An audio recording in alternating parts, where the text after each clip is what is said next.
اگر آپ نے ابھی تک ہمارا چینل سبسکرائب نہیں کیا تو فوراً سبسکرائب کا بٹن دبائیں اور بیل آئیکن کو دبانا ہرگز مت بھولیں تاکہ ایسی دلچسپ ویڈیوز آپ تک پہنچتی رہیں۔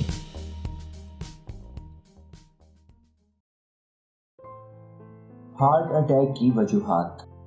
موٹاپا، شوگر اور بلڈ پریشر ہارٹ اٹیک جیسے جان لیوا امراض کا خطرہ بڑھا دیتا ہے۔ اسی طرح تمباکو نوشی اور سست طرز زندگی بھی اس کی ایک بڑی وجہ ہے، مگر بہت کم افراد ان چند غیر معمولی وجوہات سے واقف ہوتے ہیں جو آپ کے دل کے لیے خطرہ کئی گنا بڑھا دیتی ہیں۔ تو چلیے ان وجوہات کا ذکر کرتے ہیں جو دل کے دورے کا خطرہ بڑھا دیتی ہیں۔ نیند کی کمی۔ اگر نیند کی کمی کو معمول بنا لیا جائے تو تھکاوٹ کے ساتھ چڑچڑے پن کا سامنا ہوتا ہے، مگر یہ دل کے دورے کا خطرہ بھی بڑھاتا ہے۔ ایک تحقیق کے مطابق جو لوگ 6 گھنٹے سے کم سونے کے عادی ہوتے ہیں ان میں ہارٹ اٹیک کا خطرہ دیگر افراد کے مقابلے میں 2 گنا زیادہ ہوتا ہے۔ اس کی وجہ یہ ہوتی ہے کہ نیند کی کمی بلڈ پریشر میں اضافہ کرتی ہے جو کہ دل کے لیے اچھا نہیں ہوتا۔ آدھے سر کا درد۔ جن لوگوں کو اکثر سر کے اس درد کا سامنا ہوتا ہے ان میں زندگی میں کسی وقت دل کے دورے کا خطرہ دیگر افراد کے مقابلے میں زیادہ ہوتا ہے، خاص طور پر ایسا درد جس میں عجیب آوازیں سنائی دیں یا کچھ عجیب سا محسوس ہو۔ یہ دل کے مسائل کی جانب اشارہ کرتا ہے۔ فضائی آلودگی۔ ہارٹ اٹیک اس وقت بہت عام ہو جاتا ہے جب فضائی آلودگی کی شرح بہت زیادہ ہو۔ جو لوگ آلودہ ہوا میں سانس لینے پر مجبور ہوتے ہیں ان میں شریانوں میں خون جمنے یا لوتھڑے بننے اور امراض قلب کا امکان زیادہ ہوتا ہے۔ منفی یا مثبت جذبات کا غلبہ۔ غصہ، دکھ اور تناؤ دل کے مسائل کا باعث بنتے ہیں۔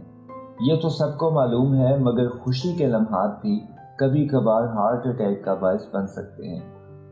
سخت جسمانی محنت۔ ویسے تو جسمانی ورزش طویل المیعاد بنیادوں پر دل کو تحفظ دیتی ہے، مگر بہت زیادہ ورزش کرنا خطرناک ثابت ہو سکتا ہے۔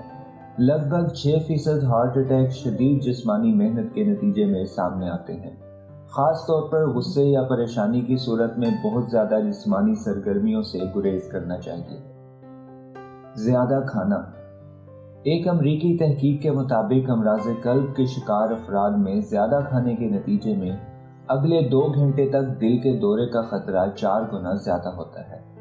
بہت زیادہ مقدار میں خوراک جسم میں متعدد ایسے عناصر کو حرکت میں لے آتی ہے جو دل کے دورے کا باعث بن سکتے ہیں۔ مثال کے طور پر خوراک کا استعمال دل کی دھڑکن اور بلڈ پریشر کو بڑھا دیتا ہے، جبکہ کھانے میں شامل فیٹی ایسڈز دوران خون میں شامل ہو جاتے ہیں یا انسولین کی شرح بڑھا دیتے ہیں جو دل کی شریانوں کو سکیڑ دیتے ہیں اور ہارٹ اٹیک کا خطرہ بڑھ جاتا ہے۔ دمہ۔ اگر آپ کو پھیپھڑوں کا یہ مرض لاحق ہے تو ہارٹ اٹیک کا خطرہ بھی 70% تک بڑھ چکا ہے۔ اگر تو آپ اسے انہیلر سے کنٹرول کرتے ہیں تو بھی یہ خطرہ عام معمول سے زیادہ ہوتا ہے، جس کی وجہ یہ ہے کہ دمے کے باعث اکثر افراد سینے کی گھٹن کو نظر انداز کر دیتے ہیں جو کہ ہارٹ اٹیک کی ایک ابتدائی علامت بھی ہے۔ الکوہل اور منشیات کا استعمال۔ دل کے دورے کا خطرہ منشیات یا الکوہل کے استعمال سے بھی بڑھ جاتا ہے۔ امریکن ہارٹ ایسوسی ایشن نے تسلیم کیا ہے کہ بہت زیادہ الکوہل بلڈ پریشر کا لیول بڑھا دیتی ہے، جبکہ اس کے نتیجے میں لوگ کھانا بھی بہت زیادہ کھاتے ہیں۔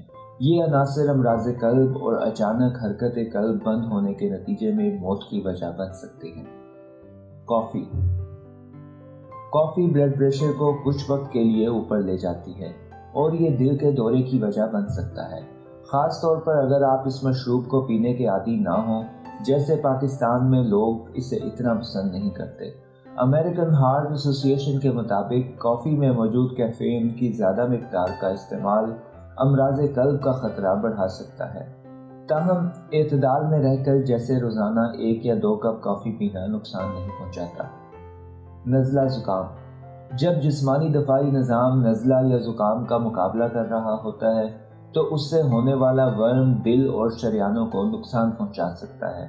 ایک تحقیق کے مطابق سانس کی نالی کے انفیکشن دل کے دورے کا خطرہ 2 گنا بڑھا دیتے ہیں، مگر یہ خطرہ اس وقت کم ہو جاتا ہے جب یہ انفیکشن قابو میں آ جائے۔